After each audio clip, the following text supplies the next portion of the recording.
Shauntae Meadows with us tonight. Hey. Created us Curvy In Cleveland. You know what I'm saying? A great brand.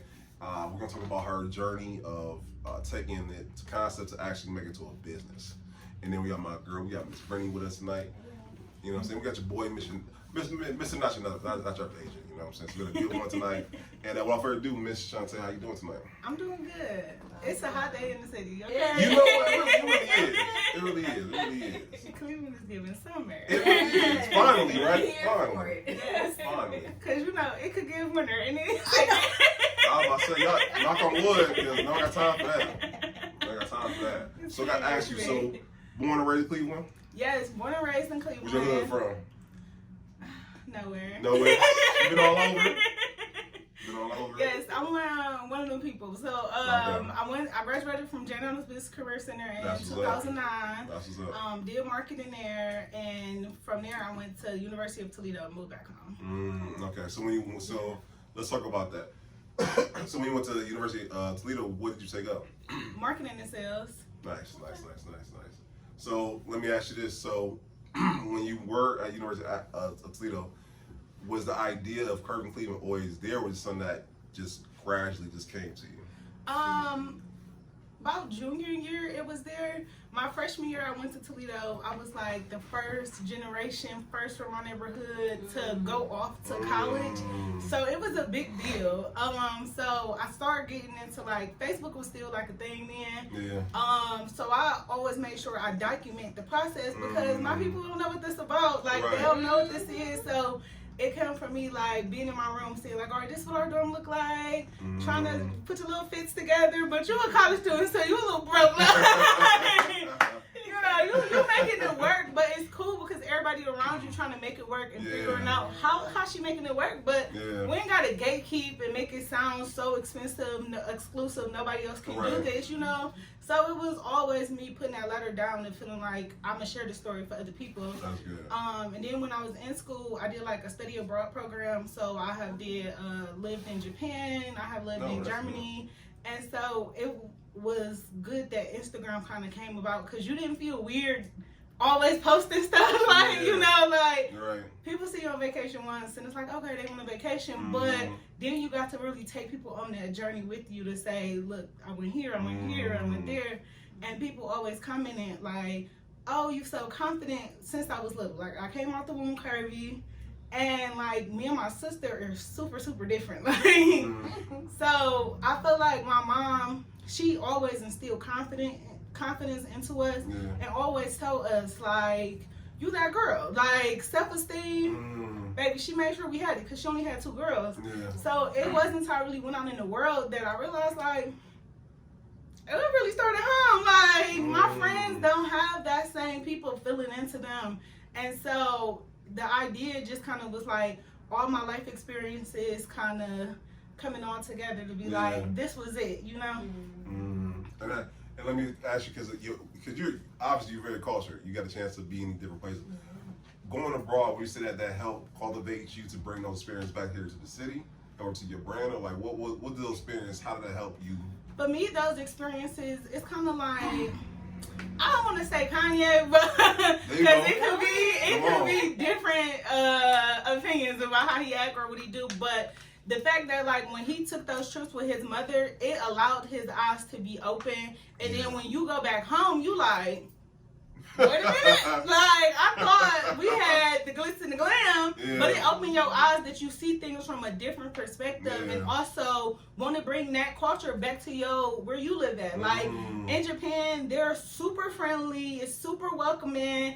And growing up in Cleveland and even like kind of being behind the scenes on a lot of projects, I always felt invisible. Like people really don't pay you attention unless you know they want to. Like when they want to, that's when they kind of pay you attention. So I feel like when I was in college and just kind of figuring different things out, I'm like, okay, this I know how to go home and really make what I want to do work for me, because it still was not people that look like me throwing events. It wasn't pool parties for curvy girls. It wasn't like a lot of things people used to like you try to tell your friend, like, girl, let's go downtown. I'm like, girl, I ain't getting dressed to go down there. Like, you know, like, Cleveland kind of have, like, this cliquey reputation, so you just kind of have to, like, navigate. So I'm happy that I have friends from, like, Coventry and different places. Like, they hang out different places in Cleveland that's not just the standard downtown,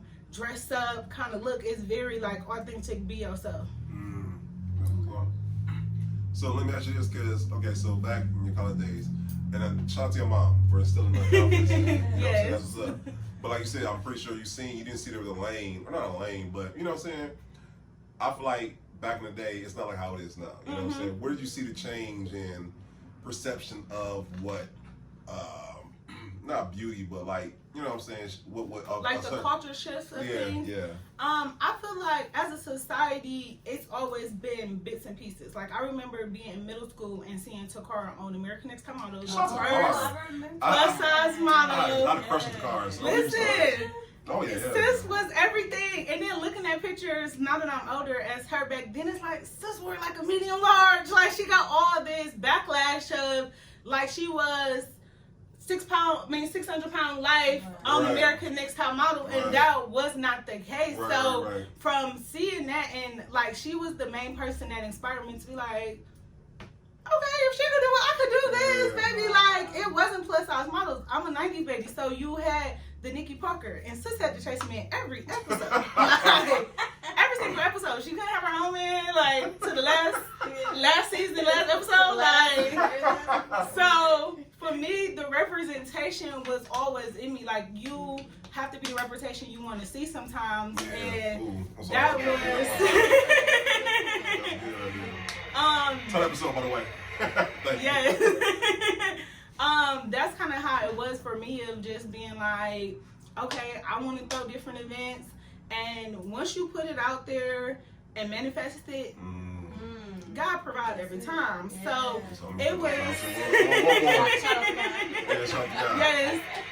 So it was interesting to see like the idea be something that I sat on it for a long time. Like I was nervous, a little nervous. You never know the reaction you're gonna get from Cleveland for real. So like I sat on the idea for a while.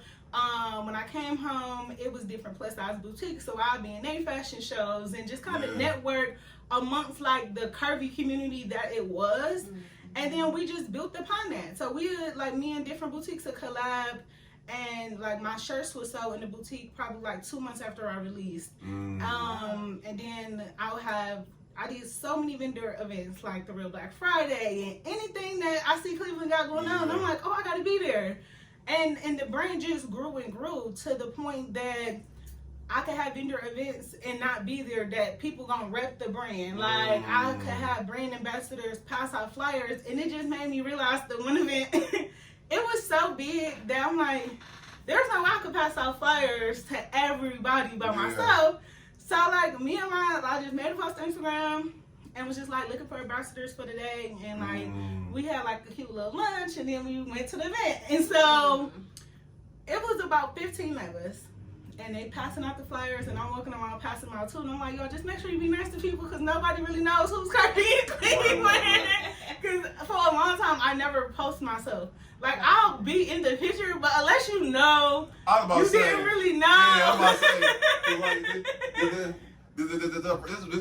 so when I went to the page, I'm looking for Shauntae. I'm like, where's she at? You know, when someone's done something, you know what I'm saying, you see them prominently in it. You know what I'm saying?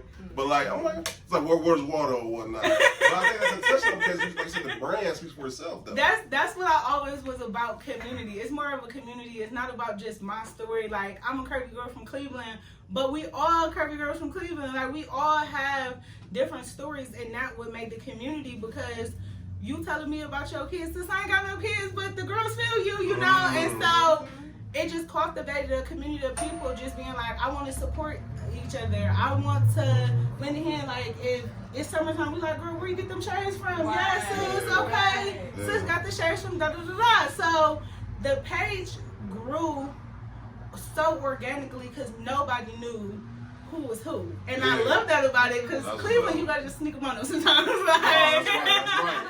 And so people will come up to me and was like, girl, I seen that page post you, and I'm like, for real?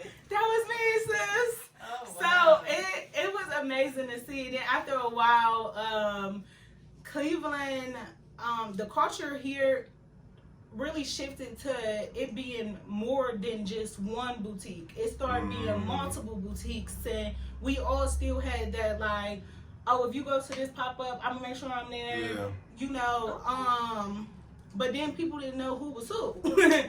It was too much going on. So I made sure to really start being the forefront to be like, okay, the page is ran by me. I'm the founder, Shauntae. But I have different people help me time to time. Well, let me I gotta hit that one time because I think that the market of any great brand, because, you know what I'm saying, like, you got, think about any prominent great brand there is, there's no actual, you know what I'm saying, face of the company. It's the brand. The brand carries it. Because if Lord forbid, son, does happen to you, the brands don't carry on past you. You know what I'm saying? And I think that's the strength of any great brand. The brand recognition to say, all right, I see Curvy In Cleveland. The brand speaks for itself. The quality of the people you have, like the ambassadors, you know what I'm saying? So I think that's dope. And I think you gave the whole masterclass on how to literally make it so the brand gets out there, you know what I'm saying? Because you can't do it all on your back. You can. That's good. Somebody once told me, like, if your idea, like when we become entrepreneurs, we be so like, I don't want to work for a job, I want to have my own job, I want to work for myself. But then we forget the legacy. Like, what if we're too tired to do different things? How would the legacy continue? What if you're not there? You know, so just making sure you're building that as you're going on, because people love the story. People love seeing the full journey. And we think like, oh, I just had to pop out. Like, no, we wanted to see you get it through the mud. And that's where your real supporters come. Like, I had people that bought a shirt the first drop. And them same people, like at least 50 of them been around the whole time. Like in the pandemic, posting was real slow. I'm like, I'm just pull out, don't worry about it. Like, oh, we gonna get these orders. So it's amazing to see. And what made me really realize it is like Instagram a love-hate situation. So they deleted my page, and when I reached like 15,000 followers, and I was just in hustle mode. Like it was never about the followers, but it was about building the brand awareness. I'll probably cry off my And the day before my first paid brand deal of like being like a social media ambassador, page gone. Page was gone. And I'm like, Cleveland, what did I do? Right. I ain't never do nothing to y'all. Never did. This is the most positive page going. Like, so the journey of like rebuilding the page and stuff back and seeing people reactions and how they was like reposting it and telling their friends like, make sure you follow this page. That's dope. You saw the reaction and them just saying like, girl, don't worry about it. It's more than an Instagram page. It was never just about the page. It's about the community. It's about the love, you know. And so I don't worry about the followers. That's dope. So okay, so I want to ask you a question because like, there are a lot of people who want to create a quote unquote brand, right? I want to talk about not the hardships, but like the things, the hurdles you got to go through to get it to where it is now. Because everyone sees where you are now, but I don't think they understand like the hurdles you have to go through. Cause I know you say you go to different boutiques. Was there anyone that tells you no, like no, we ain't about to carry that in here, or was like some people was like, no. Luckily so Curvy In Cleveland been offering in 3 retail locations so far, and 2 of them was like boutiques, and 1 was a store in Great Northern Mall. So we did that event last year, and most of them was based on relationships. People just saying like, hey girl, the first store that offered it, I used to just deliver on my off days. So you can only get a shirt a couple days a week when I'm off. Like I used to be a manager at a rental place, so like that's an all day thing. Somebody call off, you in there. Like so I used to really just offer shirts on a sometime basis, and she DM'd me and was like, what you think about this? And then it was a great relationship. So like we'll do pop-ups at her store because it was a location, the merch was there, but then I still did like events and pop-up shops, like vendor events to support people. And it's other times now that like me growing the brand, I'm like, okay, let's get that Target contract. So it's like, so that's kind of how I see it, of like seeing how a lot of bigger brands they're on an initiative to help Black small businesses, women-owned businesses, minority businesses in general. So I'm trying to get in where I fit in. And then different hurdles. So originally, I came out with the brand in 2017, and I bought my first box of shirts. Like my first merch I released was 100 shirts, 2 different color waves, and they sold out super fast. But when I went to re-up, the quality was not the same I was receiving, so I was just kind of like figuring out production, and I just got to a point like, this not really what I needed to be, because at this point, whether I had a brand Curvy in Cleveland or not, my name is my name. You know what I'm saying? Like, I take pride in my name, so I'm not about to just put out anything. I'm not a money-driven person, so I'm all about doing something I care about and making people feel good. Like, that's what the morals my mom always raised us on. So let me get that one. yeah, so for me, for me, building a brand was never just a money grab like you see a lot of people do. So I took my time, I researched, I took classes, I figured out how to print. I created a whole production assembly line in my house. Like, just took a bedroom, was like, all right, we're gonna figure this out.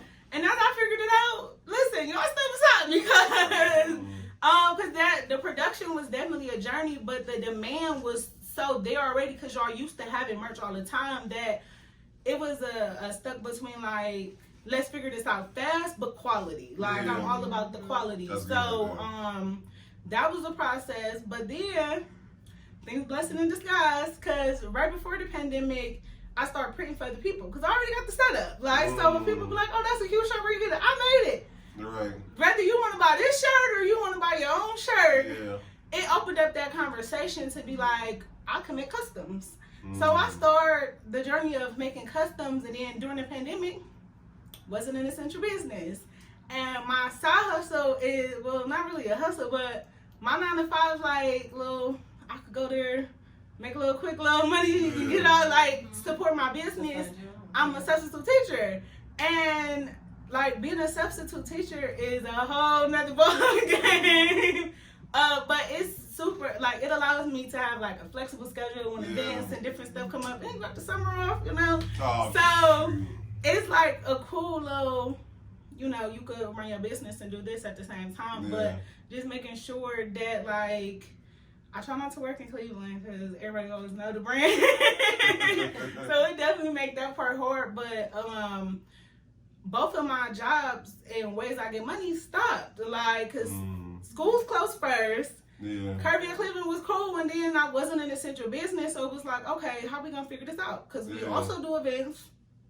Everybody on quarantine, like, so once I saw it reopen, I'm like, okay, I'm gonna take a time to figure out what's these regulations, because it was a new restriction every day and stuff like that. And my community, we huggers, we talkers, let's take a picture, sis. Like, so I took time to just figure my own stuff out. But so doing commercial prints kept me alive during the pandemic. Like, people wanted all type of merch. People was in their house thinking of ideas, and at this point, you could Google your way to a business, because there's somebody in their house on TikTok, like, in step 1, in step 2, okay, and then do this, you know. So it really helped a lot with the journey, because it wasn't, I don't know, pivoted, not celebrated enough that you able to figure it out. Like, it was very much like, how you gonna survive? And so it's really been a blessing for me to be able to, like, take my talents that I have for my business and help other people. That's good stuff right there. So I got a question. So what, not saying your aha moment, when was the moment you like, oh, we doing it? What was that moment like for you? For me, it was funny because I graduated college. So the expectation was get a job, get a 401k. I got baby boomer parents. They like, all right, like, I already know. What you doing? Like, so I'm at this job and I'm thinking of this idea, and I see my friends, they're bloggers. So they making traction where it's not really a thing, you know, like blogging and even podcasts been around years, but it's just now people like, oh, podcasting a thing, you know. So it was like me working this job and me trying to build the brand, and then you get so excited about the brand that you like, okay, I'm gonna go to work, get this money, do this with it. I see different stuff I need to do, And I pulled off one day out of years, okay? I mean, one day out of years to attend an event for my business. But at that point, like, my job knew that I had a business or was starting it. And they really was just like, oh, so you act like you a person that don't want to be here. And I'm like, well, you know what? Listen. Time out. They said that. Yes. They really said that. Me pulling off one time. True. And it was because, like, a girl who worked with me seen my Instagram and was like, whatever excuse she said, she really outside. Like, man, I'm like, come on now. My job now. Yeah. But I'm really like, okay, God, you got a plan because at this point, I've been sitting on this idea, been working at this job. I'm thinking this is what I'm supposed to do because that's what they told me to do. Yeah. But it was just banging on my heart. It was just everything about it disgusted me. Like, I don't want to come here. I don't, like, you know, so I love doing stuff I enjoy doing, and I'm happy about doing that. So once I had that kind of conversation with them, and I looked at the brand, and it was already carrying its own weight, I'm like, yeah, actually, I'm out of here. You got it. Like, I'm going to take that as a sign from God and walk by faith. Thank you. And that push was everything I needed. Like, I started, the brand was already in stores. Now I'm able to, if you want me to drive to you, because Cleveland, that experience taught me so much because the store was like in this neighborhood kind of thing. Yeah. So people in inner Cleveland, like, girl, that is far, girl, that. I'm okay. I'll still drive to you. I'll still do local delivery. Don't worry. Like, but it's not that many malls in Cleveland, so you had to drive to shop. Yeah. Like, but that was spoiled. They was used to getting put. So I still just continue doing that, and then I started hosting my own events. So like, I was a vendor at all these people events. And now I had the opportunity to host my own ones. So we have done like body positive pool parties. We have done fashion shows, brunches, networking events, different stuff like that. Because I feel like it's so many amazing people in Cleveland, business owners, creatives, individuals in general. And we do not know each other. Like, we do not know each other. So I try to put in the effort to be like bringing like-minded people together for like, let's work together, you know? Yeah. I see you through events, I through events too. Let's collab. And so, like, you have to, I see a lot of people when they start a business, they stop supporting other people, and you got to continue the cycle because support goes two ways. That's real. I'm sorry.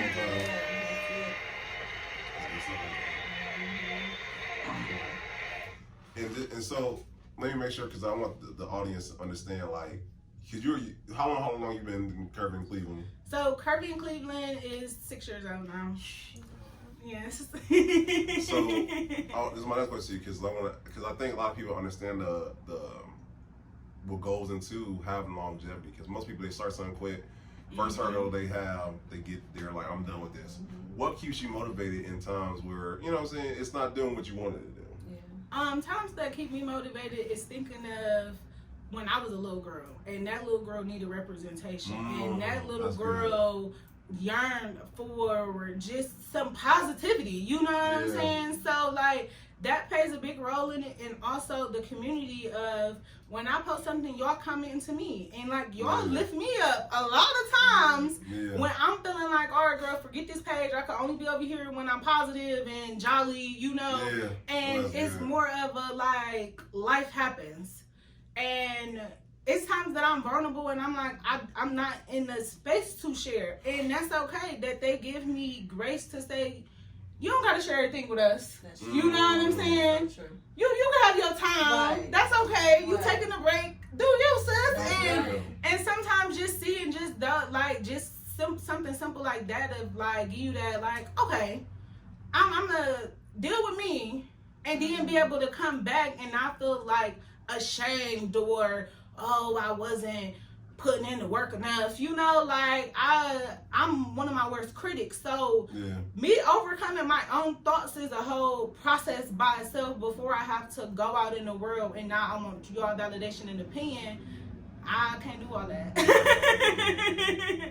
So in the pandemic I was on Instagram so much, and then really started being on TikTok, and it was a distraction, like, cause I'm a very like if you feeling something, I feel the energy and I'm down with you, friend. Like, whatever you going through, I'm one of them people. Like, so I have to distract myself that, like, life is going on right now.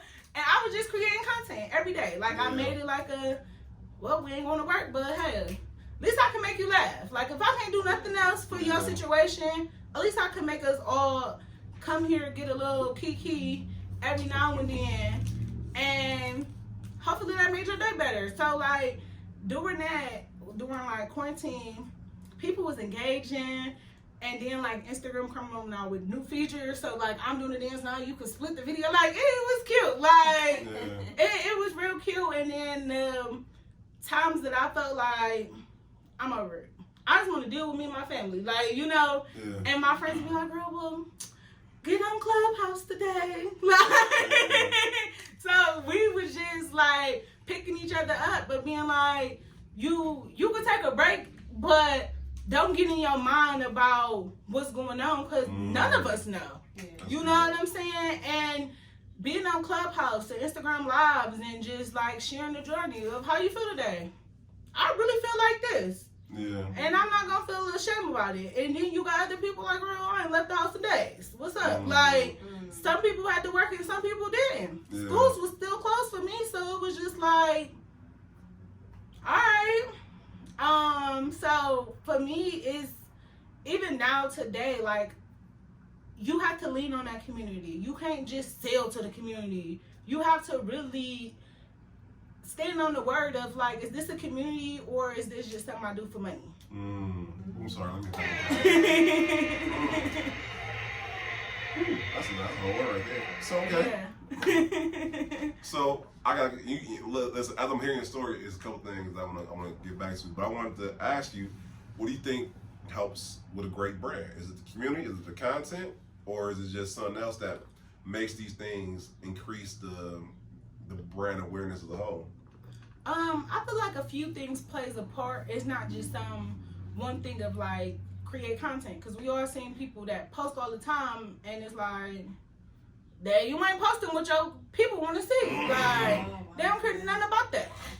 Like, are you focusing in on who they are? What are you offering? Yeah. And so I feel like having a strong marketing background with school and then just being in the streets with street teams. And like when I was in high school, MGK was in high school, Dope Boy was in high school. It was a lot of like big artists was getting it out the mud. So I was around with the, hey, can you listen to my friend's CD for me? They mixtape, you know, like, so that's the marketing that I know.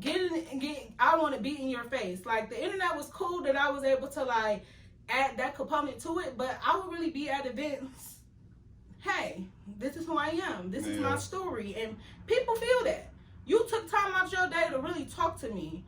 When a lot of people now is very like, you know? Yeah. So I feel like using my personality and sharing my story and doing it in a way that it was collaborative.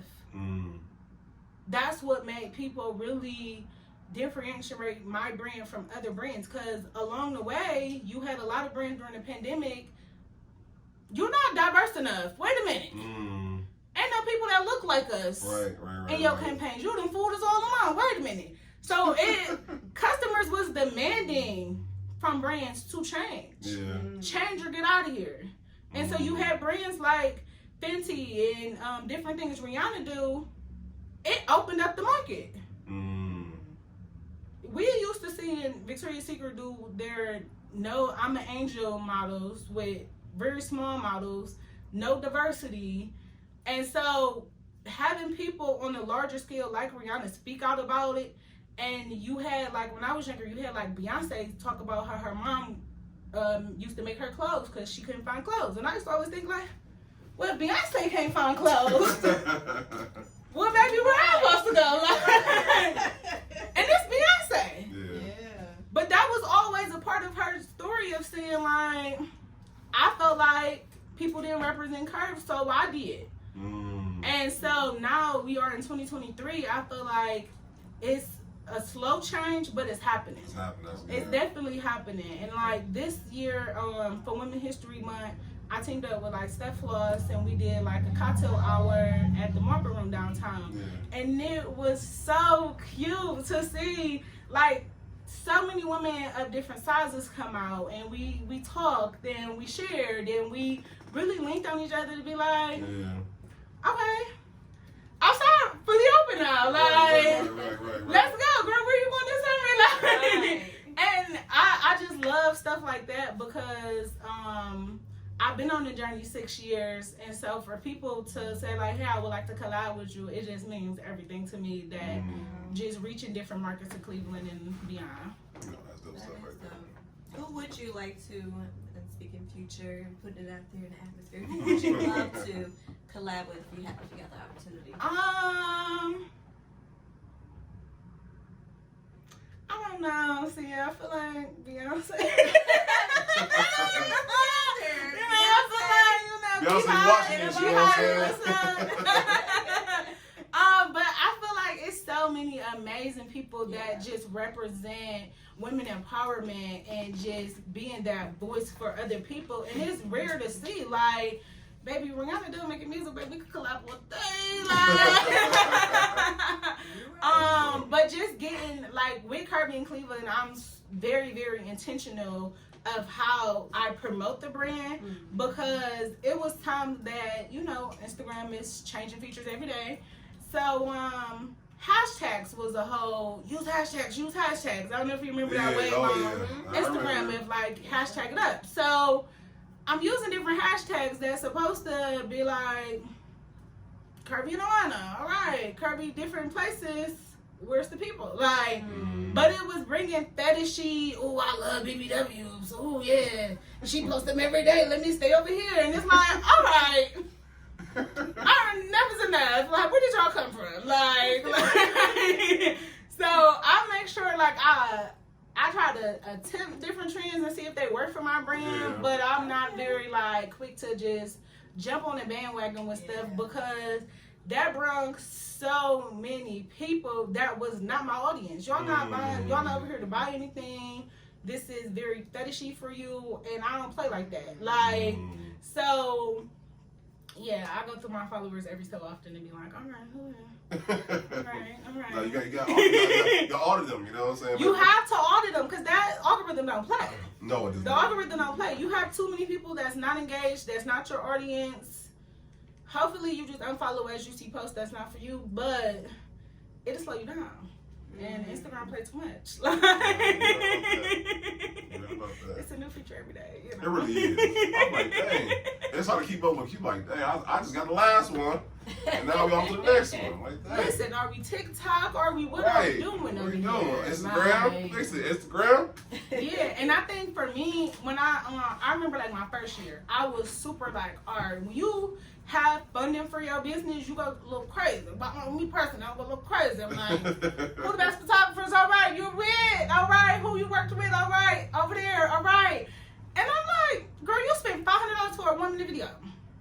Let's be for real. All right, baller. Was not monetized, did not convert. It didn't even have merch in it. All Oh, right, wow. like, and it was just lesson learned. Like, we ain't gonna do that. No. I post that video like every year. Okay, like. So get the money worth out of it. It's for real. I even contacted the photographer about like a year ago. Like, was this shot horizontal? Can we?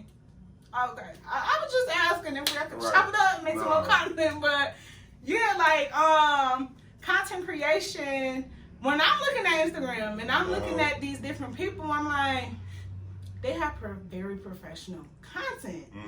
How do we get that? What do they do? And so it's a very expensive path, paying people every time you want to post. It's very, very expensive. So I bought a ring light. I have a tripod. And I start creating my content by myself. And being like, all right, who the who? All right, friends. I mean, who want a model today? All right, I need some new content. And people be on it like, hey sis, I'll drive to Cleveland. And I'm like, it ain't that serious, girl. I ain't even got a photographer. Like, but people don't care. They just love the support. And so, like, things like that are just keeping me like, men of iPhone besties. So, like, so I started creating content more and being able to post more because I started creating my own stuff. Yeah, and I'm about to say, I feel like the most authentic, like the more authentic you are versus the original stuff, That's stuff that people feel more engaged to, you know what I'm saying, like and share the stuff like everyone, like as a real estate agent, you seen the same glitzy and glamour, you know what I'm saying, kitchen and bathroom.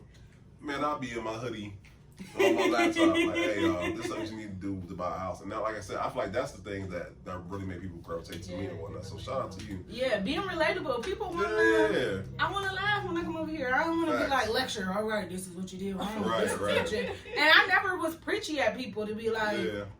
People will come at my page, trolls are eating.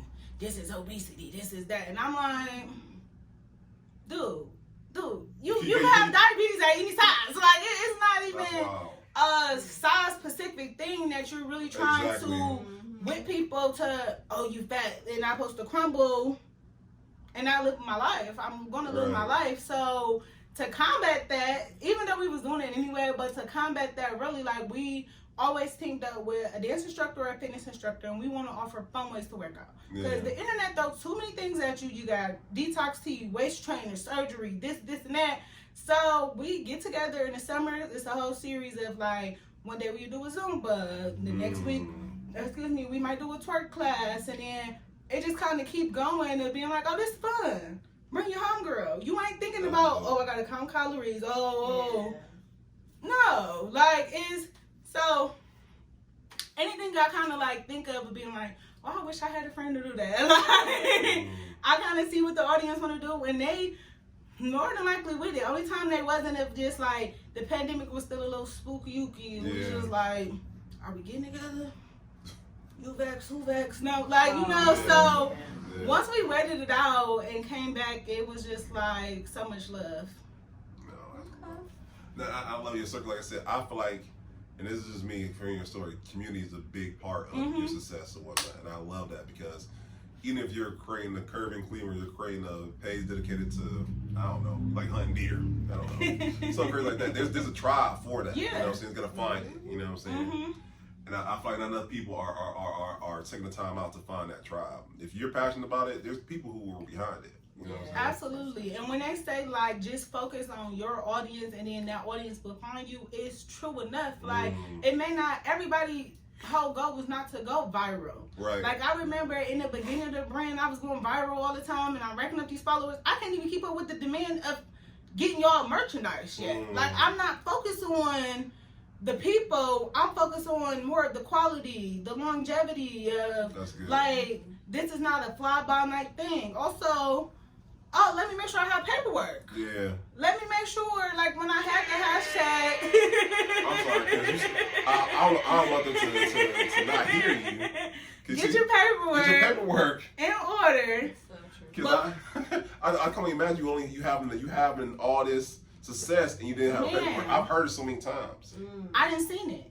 And Cleveland's so quick to snatch your idea that when I was just modeling and I'm in college, I'm just I'm using the hashtag. But then when I'm like, okay, let me touch it serious, I removed the hashtag from the internet, did the LLC, and then I'm like, okay, let's make this his own page. Yeah. But the moment it got deleted, I had an influencer event the very next day, so I can't just be here influencing with what, you know? Right. So I took my personal page at that time and made it my business account, which is the page it is now. And God is funny because since I started the page by itself, you went to school with me. You know me from different walks of life, but you ain't seen me because I don't be on my personal page anymore. So now you like, oh girl, that's you. So it had a positive effect for me, but my business was already up, running, doing its thing, and I kind of just pushed it on the people. Like, this is what we're doing now. Right. If you want to unfollow, it's no hard feelings. I ain't gonna take offense because y'all wasn't the original. The original audience page, you know. Yeah, that's good. So that's a whole hack right there. They show came and supported. Like, see, I heard that. Use that personal page. You know what I'm saying? Let Granny see what you got going on. You have to. And now they made it easier. When social media first really started being popular, you had to log out, log back in the page. Yeah, you know what I'm saying? Like, you could not just boop, boop. Now I'm a whole other person right now. Yeah. You couldn't tag your page and make one post. Nope. What is that? What? Like, I remember that like yesterday. So now, if you keep up to date with the Instagram features, they trying to make it easier. Now I don't need a phone full of 10 apps One to cut, one to do this, one to edit. Like, now, man, listen. TikTok will bring CapCut up for you. Like, no, that's true. That's true. And I think that's so good that you're right. Because, I mean, and it's so often, because I remember back in the day, it was you need a website, right? Then we get into the 2010s, social media, right? You know what I'm saying? And people don't realize how vital these things are to your business, you know what I'm saying? Because unfortunately, you know what I'm saying, millennials and Gen Z, they ain't looking at your website, they're looking for your social media, you know what I'm saying? They want to see the proof of concept.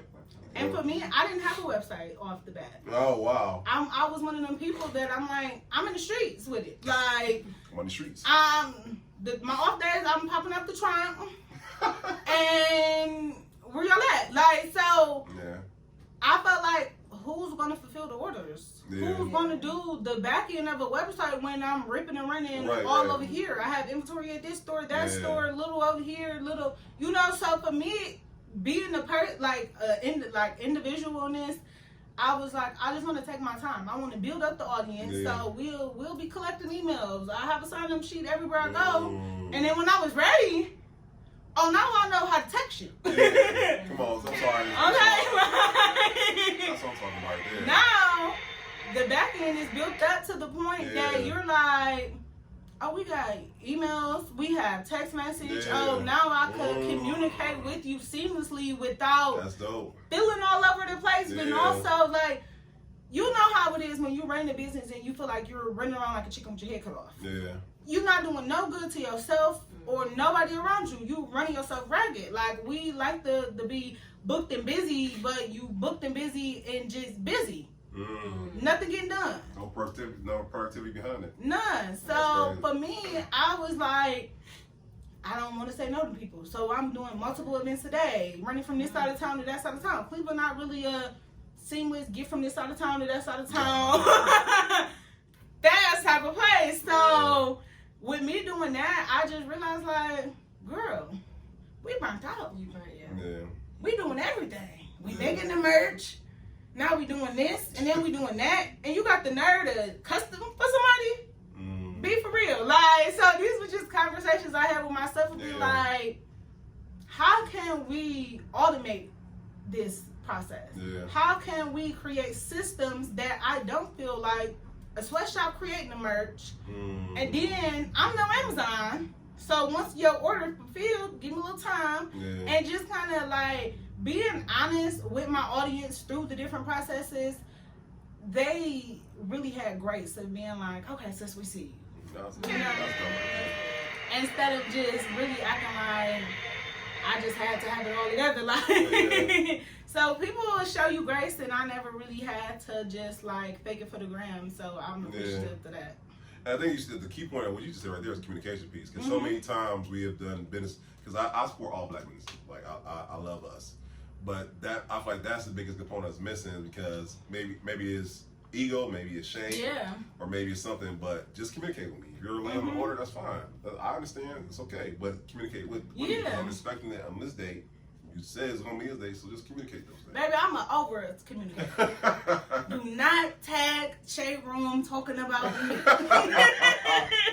I will send you the order pre-made. Listen, this is what's going on.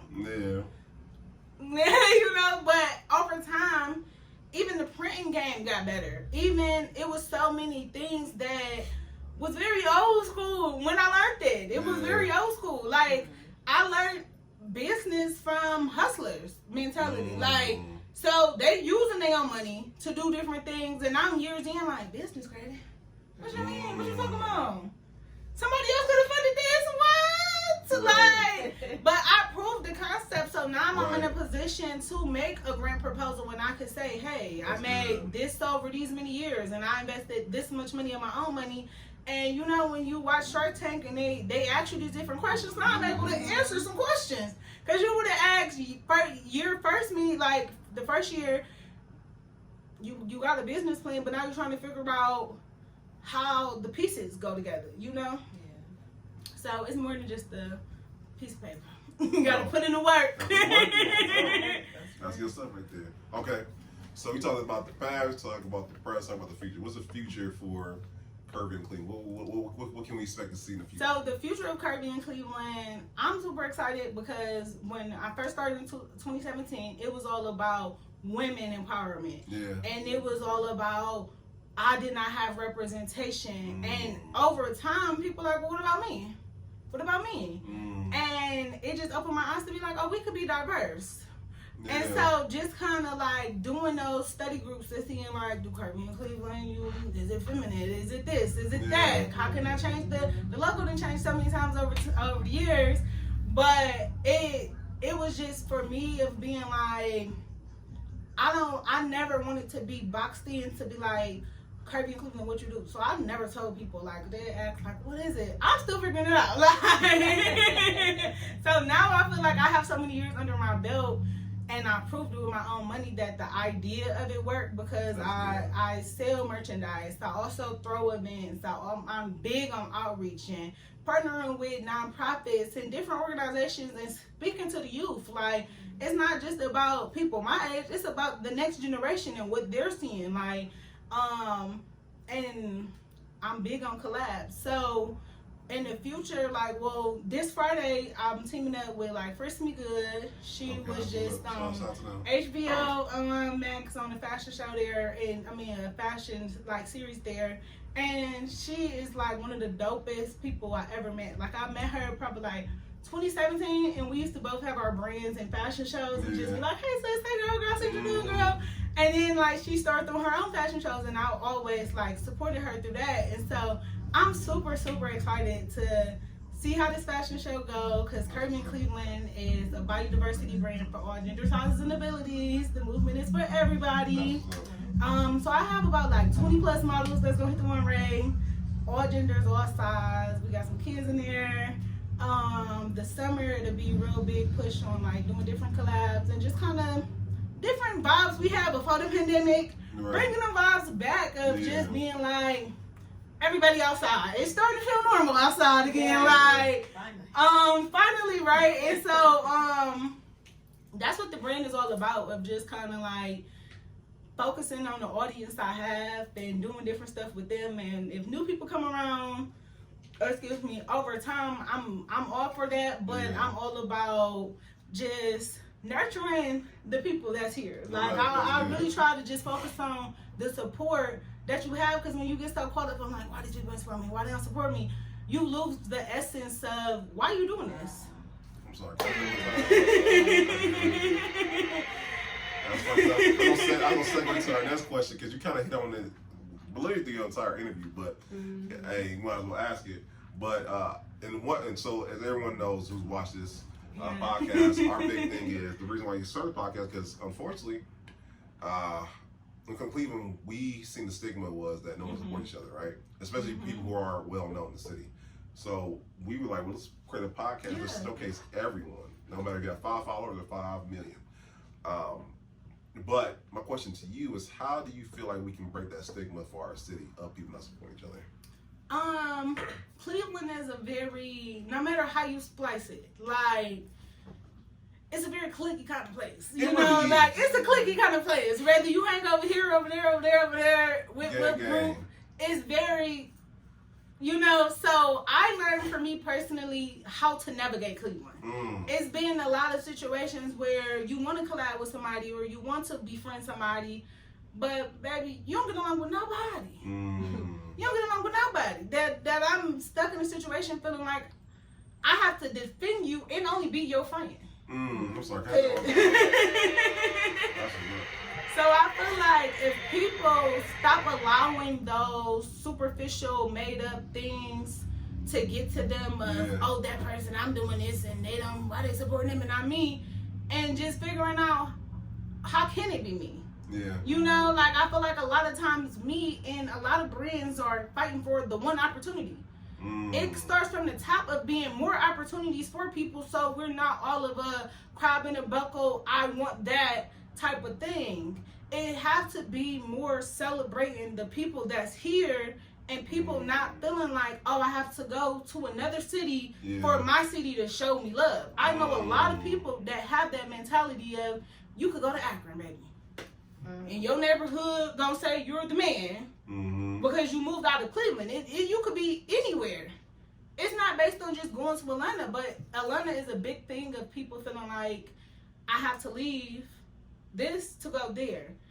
But me, I feel like I spent years just navigating this. Yeah, come on now. Say I it. spent years knowing you, that person over there, this person, knowing different events, knowing different relationships to start all over. Yeah.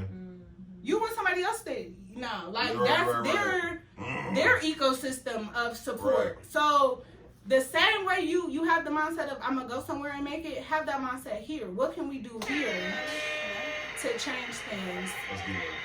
And so I got a lot of backlash in the beginning of Curvy in Cleveland. So you only gonna be in Cleveland? Oh, blah, blah, blah, blah. And it's like, no. I actually have a trademark pending so that I could do different collections of Curvy in Cleveland, Curvy in New York, Curvy in Atlanta, Curvy different places. Like, it's going to be a global brand. Yeah. It's not, and our headquarters going to be in Cleveland, just like Sherwin-Williams and different big brands that started in Cleveland. That we don't see that, of saying Cleveland is very low tax. Big corporations are here. You see, Cleveland Clinic have about 10 block square radius, and there's every time I ride down 105, they're steady building up. Yeah, that's facts. So it's about us coming together and collaborative of how can we build up our city, and I'm super excited for just the leadership that Cleveland have, the new mayor that we have, and the different things that I have seen him really be at different events, really supporting entrepreneurs. It's not just we gonna support them, and you don't see them. You don't see them, like right. you see our councilwomen, you see our congressmen, like councilmen. They're in the real community. That's good. And I feel like over time, Cleveland is going to have that Atlanta collaborative. We come together, do this. Just like I noticed that you offer classes to teach people how to have a podcast. Yes, ma'am. I'm going to teach you the game. Yeah, no. You don't have to go through that and navigate different things by yourself. And I feel like the more people get on that wave, the more the next generation have a chance, especially with the way technology and stuff is readily available, information readily available. Like, we not in that stone age no more. Like, no, that's good. No, listen. And like I believe great people like yourself, you know what I'm saying, are an example of what happens when collaboration happens. You know what I'm saying? So continue being a great example of just showing other people it's possible. Yeah. No. So because I done met some people and I'm like, I'm done. I'm good. See what I need to see. And that's just being truthful. Like, we try to say, like, everything is peaches and cream, and the reality is not. But don't let that one person, two person, people hinder your growth and never stop learning. I'm real big on going to conferences, going to networking events, and really seeing who's out there. Who can I collab with? Like, you never know. Like, something that you know could be somebody else's missing puzzle piece, and you never took the chance to say that you do different stuff. That was good stuff right there. Okay, so I got a question. Okay. All right, you ready? All right. So legacy. You talked about it earlier, but I want to know. So everyone knows. Like, ask the question because we're gonna look back and say 10 years, 20 years from now, man, Shauntae is a curvy all over the world. You know what I'm saying? Yes. But what do you want legacy to be for Curvy in Cleveland for your business, but then also for Shauntae Meadows? What do you want legacy to be? For me, when I think of my legacy of, like, at the end of the day, what will people say about me? How did I make an impact on people in a positive way, in a negative way? Did I, like, help change your mindset in a positive way of any kind? And so for me, it's all, and this been since I was young. Like, I grew up in the urban area of Cleveland, and it was not really many mentors. It wasn't really, you learned as you went along, you know? And I feel like, especially being that first generation college kid, I'm all about giving back. I'm a helper. Like, I feel like my life purpose is Curvy in Cleveland because it makes everything make sense. That's good. It makes everything make sense. Of me being that little girl, being in school, like, I'm the biggest in my class. When now it's looking back like, girl, the media didn't convince y'all that y'all was so big, but that's because the fashion industry did not offer a lot of sizes back then. You didn't see people like Lizzo being celebrated on the Grammys, on the BT Awards, twerking. What? Like, you didn't really see that. So I feel like when it's all said and done, I'm gonna have a positive impact on the world, and that's just that. And then with my marketing agency, I feel like I'm one of the people, I give unsolicited marketing advice all the time. Like, okay, I see you trying to unsolicited. All right, look, post like this. Check your times. Look at your insights. The do analytics, this. man. Like, and I was putting my friends onto so much game during the pandemic of all of us just in the house. Like, now you're like, all right, look, I got this water bottle for sale. What's up? And it's like, so cringy. Like, when you first make your content, it's so cringy. You don't know what to do, what to say, how to stand. And so I love helping people to be like, look, I've been doing this 6 years. Most of the journey been with me and my own phone only. Like, so being able to be that helping hand and being that, like, I'm going to show you the way. Because nobody showed me. I feel like I had to go through so much just to get a little bit of information, you know? And I'm quick to just show somebody the way, no gatekeeping. So I love to see, like, different restaurants and people coming up in Cleveland that felt the same way, because now they're giving back, you know, like now you see DJs booked and busy because they at this restaurant, over there, this club, and people really like believe in yourself, and the world is just gonna manifest it all together. God gonna provide, so just don't worry about it. I'm about to say, which is a great segue. Because I know it's a little girl or it's a young man who are watching tonight, and they're saying, man, I love what Shauntae doing. I want to create my own brand. What are 3 takeaways you want someone to take away from you tonight? 3 takeaways. Number 1, branding is key. Branding is everything about your brand. It's beyond just the logo. It's how people feel about your brand. How do you talk about your brand? What's your tone of voice when you're talking to your brand? The fonts you use, everything plays a part in how people portray the brand. Me personally, I very rarely use bold font and in your face and I'm gonna get you. Like, you know, I'm very like relaxed, laid back, and I feel like that approach, it reaches more people than that I have to, you know, scream and yell at the mountaintop to get the you know, message across. Also, I touched on like how I had to change my Instagram name. At that point, I had all my marketing materials printed. I had a banner printed. I had a tablecloth printed, business cards, flyers, that all went to waste. That Instagram invalid. Invalid. So in the building process, you will realize, yo, artificial intelligence matters. Like all your information, domains names, Instagram names. Keep it together when you make it. Keep it with the passwords, all that, because it later on down the line you're going to need all that stuff to be one name. Wow. You need to be searchable without the hashtag da da da da 1 2 3 4. You know what I'm saying? So if nobody told you that, hope that helps. Also, people recognize you with your brand colors. Like you stand on trend with just one color or a color scheme makes it easier to recognize it. So I feel like that kind of helped me.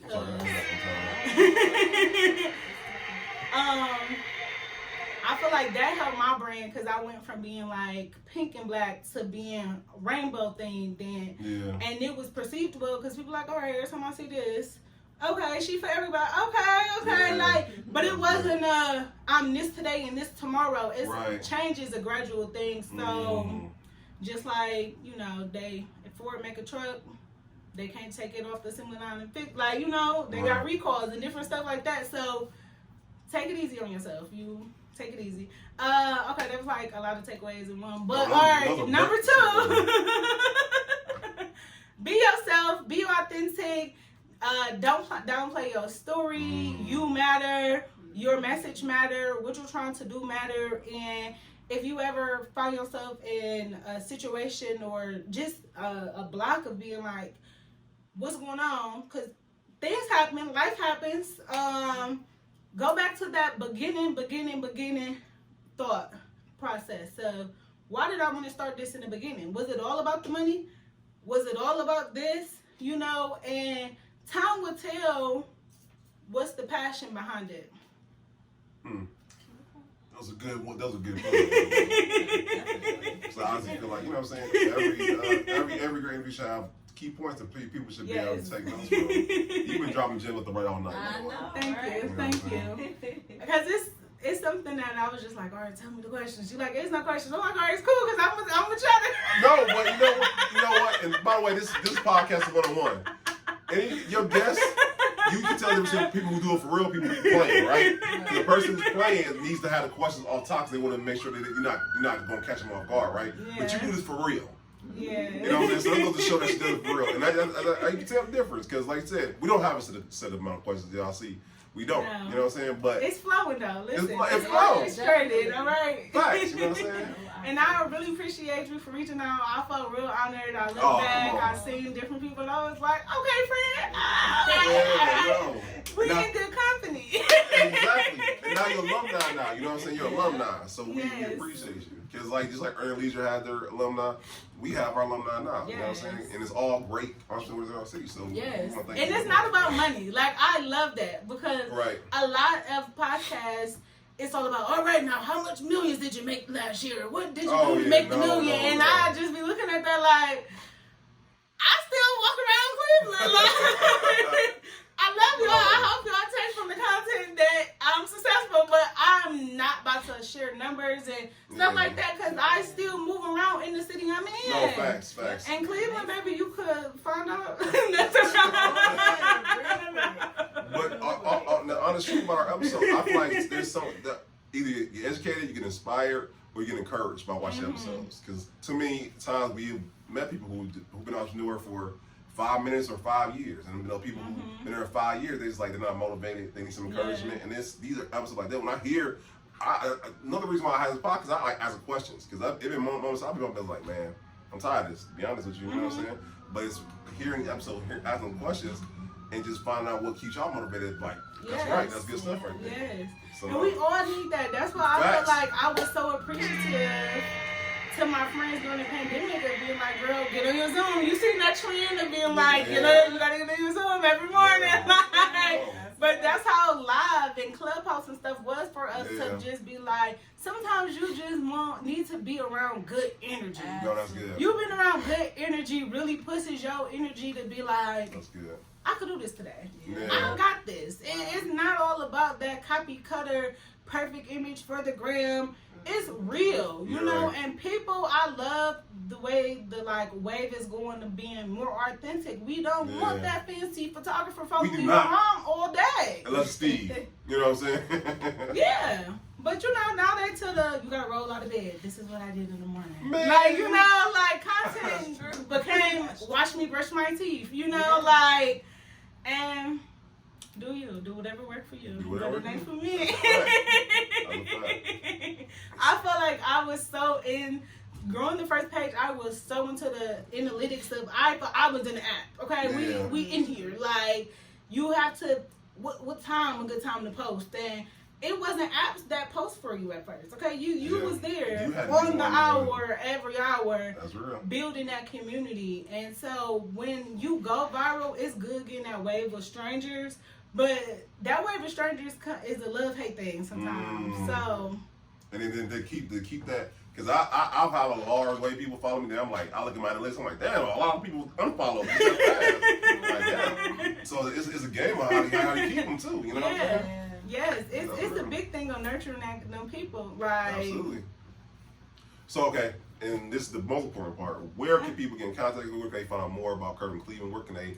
Are you offering mentorship, by the way? Are you offering that, by the way? Yes, so right now, I'm in a space of feeling like I put my blood, sweat, tears. Right. A lot of tears. A lot of laughs too, but into building the brand, making Curvy In Cleveland, and marketing, like I said, was my first love in high school, of where I kind of got my first step of being on street teams, promoting parties, doing different stuff like that. And so I'm happy to announce that I'm having a full-fledged marketing consulting agency.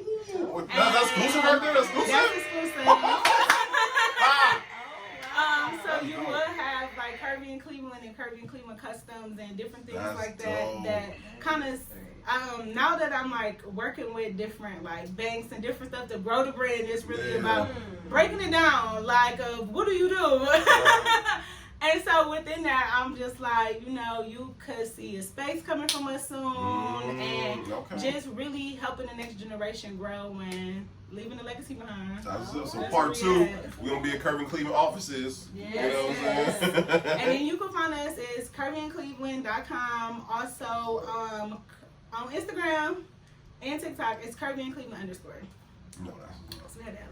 And by the way, I had it in show notes, so y'all don't looking around. It'll be right there for y'all, by the way. So, yes. So like, subscribe, and thank you. Yes. This is a great episode. So like I said, we gotta pay some bills, right? So just like Shauntae said earlier, we are offering July 15th to the 16th, guys. 2 days. It's so much going on this podcast thing. We need 2 days to it, right? Yes. And we're showing you, no matter if you're in the fashion industry or if you're a person like walking dogs, we're going to show you create this podcast. It's just like essential to have your social media, have your website. I honestly believe having a podcast is right up there going forward. How do you show people you're the authority in your field, the expert in your field? Have a podcast. How you create content every day, like Shauntae was saying, create a podcast. We're going to show you how to take that concept into systems, into monetization. Nice. That's what we're going to take and to then next show you show. how to make cute sets too. Okay. Yeah. Right.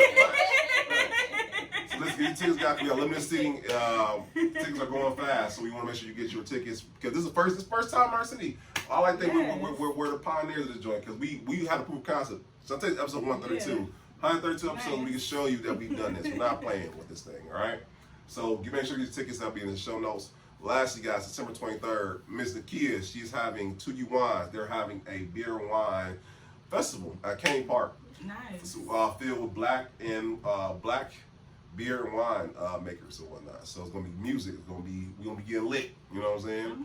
It's gonna be a great time. So wait for that link will be coming soon. So we're gonna be there. So make sure you come out and have a good time with us. Okay? I think that's everything. Oh no, it's not. No, I want to thank you. Yeah, you, person watching this right now. Because you took time out to watch this great interview. You got a chance to learn more about Shauntae. You got a chance to take a time out. I don't take that lightly. I don't. You took your time out your day to come watch us, and that is something that really does my heart good. So I want to thank you for that. So listen, we thank you guys for liking, subscribing. Like we're up at 66,200 subscribers now. And like it keeps growing. And that is all because of great people like Shauntae who come on our show and and tell their great stories. So, and it's all thanks to you because once again, you're liking and subscribing it. So y'all make it, let us know like this is what we were supposed to do. So we thank y'all for that. That's all I got, y'all. Until next time, y'all, this is episode 132. And we'll see y'all next time, all right? All right. Bye. Peace.